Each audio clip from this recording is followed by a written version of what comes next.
katakan kepada hambaku yang sudah banyak dosa dan menzalimi diri sendiri. Qul ya ibadiyalladzina asrafu ala anfusihim. Allah tuh baik banget loh sama kita.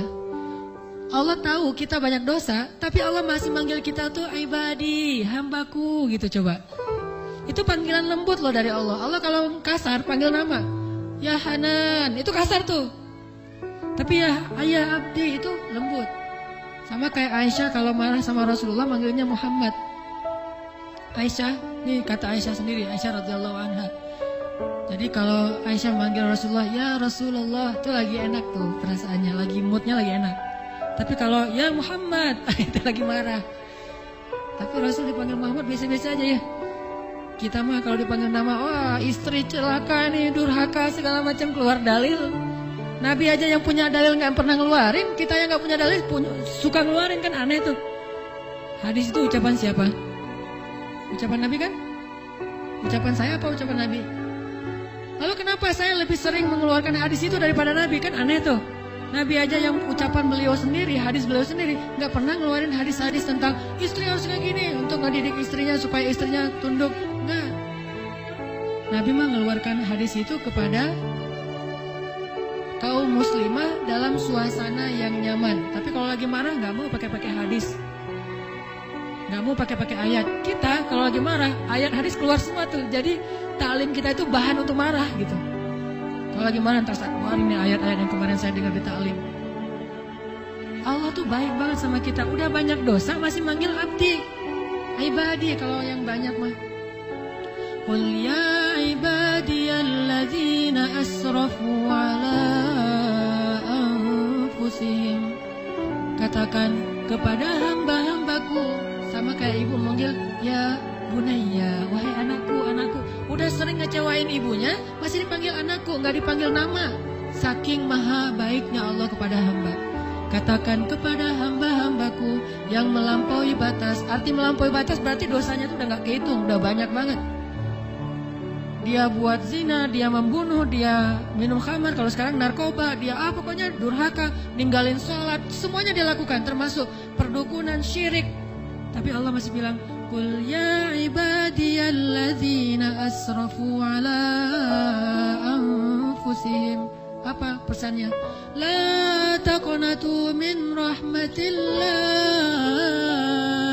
Jangan putus asa minta ampun sama Allah. Coba, gak pernah Allah putus asa ngampunin kita. Yang ada kita putus asa minta ampun sama Allah. La taqnatu min rahmatillah. Jangan putus asa minta ampun sama Allah. Innallaha yaghfirudz dzunuba jami'a. Allah mengampuni dosa semuanya. Semua dosa diampuni. Tapi saya Allah pernah syirik. Innallaha yaghfirudz dzunuba jami'a. Saya pernah berzina ya Allah. Yaghfirudz dzunuba jami'a. Saya pernah durhaka sama orang tua ya Allah. Yaghfirudz dzunuba jami'a. Saya pernah minum khamar, saya pengedar narkoba ya Allah. Yaghfirudz dzunuba jami'a. Saya pernah mencuri hak orang lain ya Allah. Yaghfirudz dzunuba jami'a. Semuanya diampuni. Memangnya ada tempat lagi bagi kita untuk lari dan berserah diri kecuali kepada Allah? Kalau kita punya masalah, adakah tempat yang lebih baik bagi kita untuk datang curhat dan mengungkapkan semua masalah kita daripada Allah? Makanya Musa tahu hal itu. Dia labil memang, dia anak muda dan itu wajar. Tapi dia tahu dan yakin satu kebaikan. Bahwa selabil apapun, sebanyak apapun kesalahannya, dia selalu datang dan mengatakan Rabbi. Lalu mengakui kesalahannya. Zalamtu nafsi ya Rabbi. Salah lagi, bilang lagi, Rabbi zalamtu nafsi, ini gimana nih ya Allah, saya salah melulu. Salah lagi ya Allah, salah lagi deh. Salah lagi ya Allah, salah terus. Salah lagi ya Allah, tolong dong, saya pengen berubah. Terus aja gitu. Jangan datang kepada manusia, makin sering kita datang kepada manusia, kita makin rendah. Makin sering kita datang kepada Allah, kita makin tinggi. Datang lagi. Gimana cara datangnya? Nggak susah, datang sama Allah tuh nggak perlu dicari. Nggak ada cerita, Allah lagi lobet, nggak ada. Kalau manusia kita japri, kita telepon lagi lobet dia nggak akan, atau lagi enak-enak telepon tiba-tiba mati teleponnya. Gara-gara kita teleponnya pakai WhatsApp call. Jadi kalau ada masuk telepon yang keputus gitu kan ya, cari yang gratis. Kalau ke Allah mah gratis dan nggak akan keputus. Kalau Allah mah gratis, tinggal gini doang nih. Jadi teleponnya nih telapak tangan kita ini adalah gadgetnya. Gini nih. Tekan nomornya gimana? Tekan nomornya itu tinggal ngomong, nggak perlu ditekan-tekan. Ngomong aja, Robbi, udah langsung terhubung tuh, kan cepat banget. Kayak ada telepon gitu ya, nama istri saya Sarah, sekarang dia ada di atas. Saya kayak misalnya saya mau nelpon istri saya, terus saya nyalain handphone, Sarah, halo, dia manggil saya Albi, Albi itu artinya kekasihku. Albi gitu kan, ada nggak telepon kayak gitu, bisa nggak? Ada ya, cuma jarang, saya juga nggak bisa nih, nggak tahu cara nyetelnya. Jadi kalau mau nelpon istri kita, istriku, langsung calling gitu, dan dia langsung ngangkat, nggak lama-lama, kita nunggu lama kok nggak diangkat-angkat, alasannya lagi kenapa sih nggak diangkat-angkat? Maaf tadi lagi di kamar mandi, misalkan suka gitu tuh. Allah mah nggak ada cerita gituan. Miss call 10, yang ke-11 baru diangkat, nggak ada tuh. Allah mah nggak ada miss call, nggak ada disconnect, nggak ada sinyal jelek, nggak ada habis pulsa, nggak ada kepotong sama call yang lebih berbayar mahal, nggak ada yang kayak gitu-gituan. Kalau Allah mah tinggal bilang, Robbi, ya abdi, labbaik ya abdi, aku terima apa yang kamu butuhkan ya abdi, sebutin gitu. Allah tuh gitu, cuma kitanya nggak mendengar dengan lisan, dengan telinga. Kita harus mendengar itu dengan hati kita. Kalau kita yakin, ana inda dhanni abdi bi, aku tergantung yakinnya hambaku, prasangka hambaku, gimana perasaan hambaku. Kalau kalian yakin aku mendengar dan mengijabah, aku pasti mendengar dan mengijabah. Kan gampang mah, Allah mah tergantung kita ya. Jadi jangan salahin Allah, Allah aja bilang tergantung kita.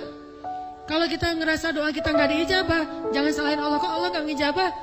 Salahin diri kita, kenapa kita nggak yakin Allah mengijabah? Yakin kok, kalau yakin ngapain dipertanyain? Kalau kita yakin jangan dipertanyakan. Karena Allah pasti tidak akan ngecewain hamba yang datang kepadanya. Itu tips buat para jomblo atau yang ngerasa jadi jomblo lagi walaupun udah punya pasangan. Ada orang yang punya pasangan tapi ngerasa jomblo, kesepian, kurang perhatian, kurang kasih sayang. Jadi yang jomblo, yang ngerasa jomblo, yang jomblo lagi, udah pernah tapi jomblo lagi. Kalau kamu yang merasa sendiri, kata Syekh Aid Al-Qarni, la tahzan, jangan sedih. Datanglah kepada yang maha baik yang tidak akan pernah mengecewakan kamu. Allah Subhanahu wa taala. Rabbi. Ayat berapa tadi? Udah ditutup ayatnya? Ayat 16. Terus perhatikan lagi ayat 17. Apa kata Nabi Musa? Rabbi bima an'amta alayya falan akuna zahiran lil mujrimin. Terus perhatikan lagi ayat 21.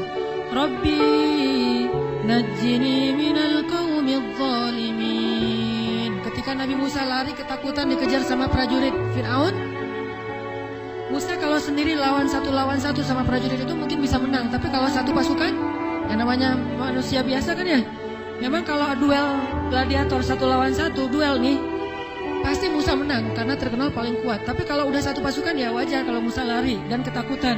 Dalam keadaan kayak gitu apa kata Musa? Balik lagi ke Allah. Rabbi najjini minal qaumiz zalimin. Terus berangkat nih Musa, udah selamat dari pasukan Firaun, terkatung-katung di tengah perjalanan, bingung mau kemana. Dalam keadaan bingung kayak gitu, apa kata dia?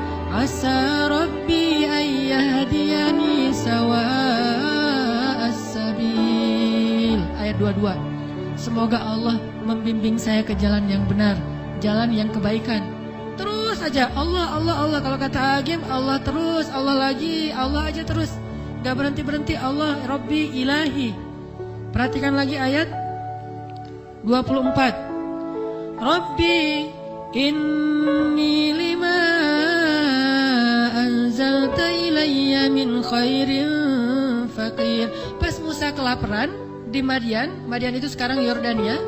Pas sampai di Yordania, Nabi Musa membantu dua orang perempuan memberi minuman ternak, lalu perempuan itu pergi, Nabi Musa nggak diberikan upah, mintanya bukan kepada perempuan itu, neng, ntar dulu, malah pinjam duit, nggak ada kayak gitu. Neng, ini gimana nih? Saya udah capek-capek nolongin, masa nggak ada terima kasihnya? Oh ya terima kasih, masa cuma ucapan doang kan gitu ya? Nggak, Nabi Musa mah nggak mau menghinakan diri sendiri. Ada masalah? Minta sama yang punya solusi. Robbi, saya fakir, saya nggak punya apa-apa dan saya butuh makan, saya udah lapar. Tiba-tiba datanglah pertolongan itu. Setelah Robbi, datanglah pertolongan itu. Apa datang pertolongannya? Perempuan yang datang kepada Nabi Musa. Kang, ini teh ayah saya mau ngundang kakang ke rumah. Ada apa neng? Ada selamatan. Kan bahasa Sundanya kan gitu ya. Saya mah pengen menerjemahkan ayat itu dengan bahasa kita. Mau ngadain selamatan. Alhamdulillah tadi ternak-ternak kami udah semuanya diberi makan. Dulu hebat ya, orang dikasih makan ternak aja selamatan. Sekarang mau udah gimana aja selamatan, apa disalah-salahinnya. Orang dulu sedikit-sedikit selamatan, sedikit-sedikit selamatan ngundang orang gitu. Ini hewan-hewannya udah dikasih makan. Alhamdulillah ayah saya pengen ngadain selamatan, pengen ngundang akang. Oh boleh neng, ayo jalan pulang ke rumah. Udah sampai di rumah, Nabi Musa nggak ada niat apa-apa, nggak ada maksud apa-apa, cerita aja karena nih orang ayahnya si cewek ini orang baik. Ditanya, kamu siapa namanya Sep? Nama saya Asep. Nama saya Musa. Oh, perasaan nggak ada ya orang Sunda namanya Musa, kata ayahnya mah. Oh berarti ini salah negeri, ini mah negeri Madian. Ganti deh pakai bahasa Arab, Ismake gitu. Jadi bukan bahasa Sunda. Nama kamu siapa? Musa. Kenapa kamu di sini? Cerita tentang perjalanan dia. Ayahnya nih orang yang bijaksana dan tahu gimana menenangkan orang. Udah nggak usah khawatir. Kalau di sini mah aman. Bahasa dia mah. Kenapa? Karena di sini bukan kekuasaannya Firaun. Insya Allah kamu di sini aman. Udah kamu bisa istirahat di sini. Alhamdulillah. Udah disuruh istirahat. Ayahnya masuk ke dalam. Pas masuk ke dalam, si Neng tadi manggil ayahnya. Bah, abah gitu manggil. Abah banget tadi. Abah, ini Neng ada yang mau disampaikan. Oh apa Neng? Abah kan butuh pekerja kan, gak susah tuh kalau Neng sama adek berdua ngasih minuman ternak yang banyak.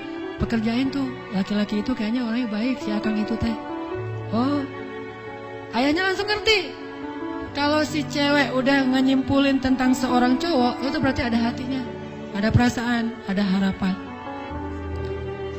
Gak ngomong nikahkan saya dengan dia, itu kan vulgar. Orang dulu mah elegan, gak ngomong kayak gitu. Apalagi sampai ngomong godain kita dong atau apalah. Bahasanya sindiran. Abah, itu laki-laki si akang itu baik orangnya dan kuat.